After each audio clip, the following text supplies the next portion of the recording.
Wa sallallahu wasallam ala sayyidina Muhammad khatamin nabiyyin wa ala alihi wa sahbihi ajmain. Subhanaka la ilma lana illa ma 'allamtana innaka antal alimul hakim. Rabbi shrah li sadri wa yassir li amri wa hlul 'uqdatam min lisani yafqahu qawli. Rabbi zidni ilma wa warzuqni fahma ya rabbal alamin.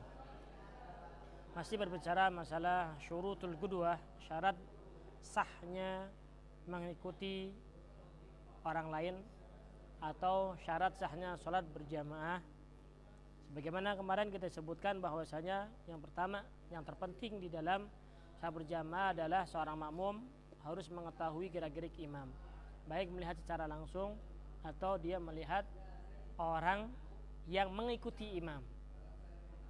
Yaitu ada para makmumin baik di depannya, di samping kanan, samping kiri. Dia mengetahui hal tersebut, maka cukup baginya untuk dikatakan sah sholat berjamaah tersebut. Namun ada persyaratan yang lainnya juga, bukan hanya satu syarat. Ada beberapa syarat yang lain yang wajib diketahui dan wajib dijalankan ketika dia menjalankan sholat berjamaah. Apa itu? Wal yaktarib minhu bi ghairil masjidi wa duna ha'ilin idza lam yazidi ala 300 min adh-dhira' wa lam yahul nahrun wa turkun wa tila'. An yajma'uhuma mauqif, yaitu ada makmum dan imam dikumpulkan dalam satu tempat yang mengumpulkan antara imam dan makmum satu di antara empat. Kadang kedua-duanya dalam masjid, kadang kedua-duanya di luar masjid, kadang imam di dalam masjid, makmum di luar, kadang makmum di dalam, imam di luar. Paham? Apabila kedua-duanya di dalam masjid,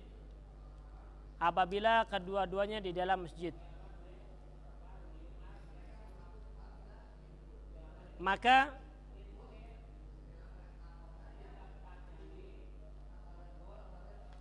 makmum hanya disyaratkan untuk mengetahui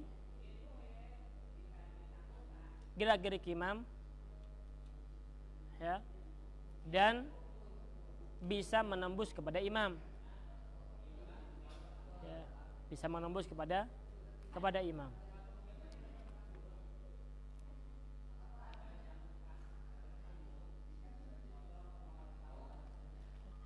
Jadi wa in kana fi masjidin, kalau seandainya kedua dia dalam masjid, sahal iktida. Wa in ba'udatin masafatuhu, walaupun jauh masafa antara imam dan makmum. Wa ikhtalafat abniyatuh, berbeda bangunannya, seperti bi'ir wa sutuh wa manarah, bi syarti an takuna abwabuha nafidah wa in ughliqat li'annahu kulluhum mabni lis shalah, karena masjid semuanya digunakan untuk menjalankan salat. Fal mujtami'una fi mujtami'una liqamatil jamaah mu'adduna li syi'ariha. Amma idza lam tanfut abwabuha ilaih fala yu'addul jami' laha masjidan wahidan.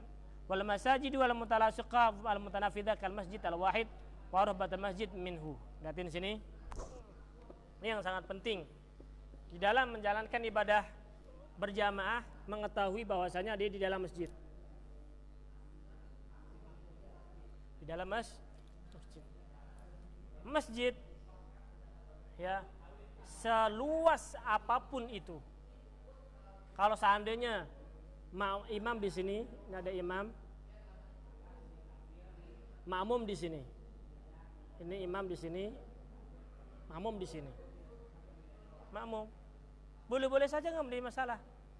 Kalau seandainya antara imam dan makmum ini lebih daripada 300 dhira', lebih 300 dhira', tetap sah hukumnya. Jadi al-bina, bangunan masjid seluas apapun, ya, yang penting makmumnya tahu gerak-geriknya imam, tahu aja, ya, tahu.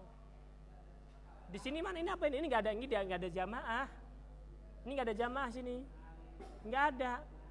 Adanya dia langsung dia sholat di belakang, ngumpet di sana.